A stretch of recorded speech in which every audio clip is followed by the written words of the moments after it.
신자들은 그들의 아기가 태어나면 유아 세례를 주겠다는 서약을 하죠.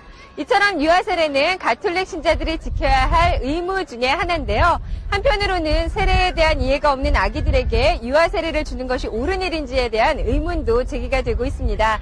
하지만 교회에서는요, 유아 세례를 주는 데에 필요한 몇 가지 근거가 있기 때문이라고 하는데요. 어떤 근거인지 알아볼까요?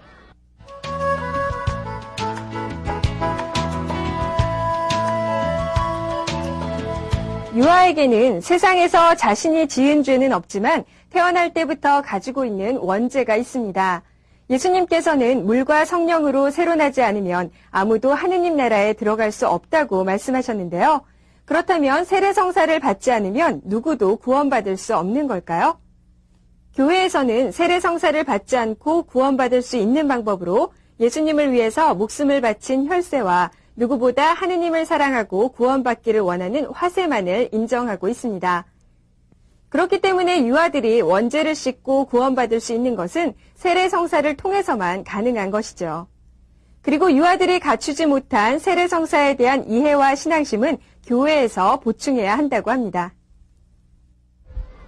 사람에게는 태어날 때부터 가지고 있는 원죄와 또 살아가면서 짓게 되는 본죄가 있는데요. 이 모든 죄는 세례성사를 통해서만 깨끗해질 수 있다고 합니다.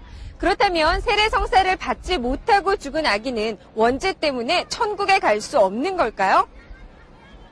원죄를 씻지 못하고 죽은 아기들에 대해 성 아우구스티누 때부터 림보 교리가 주장돼 왔습니다. 림보란 세례성사를 받지 못하고 죽은 아기들이 가는 곳인데요. 이곳엔 천국의 완전하고 영원한 행복은 없지만 자연의 행복이 있다고 합니다. 신학자들은 림보를 사도신경에서 말하는 고성소의 일종이라고 보고 있는데요. 하지만 림보는 꼭 믿어야 할 계시 진리는 아니라고 합니다.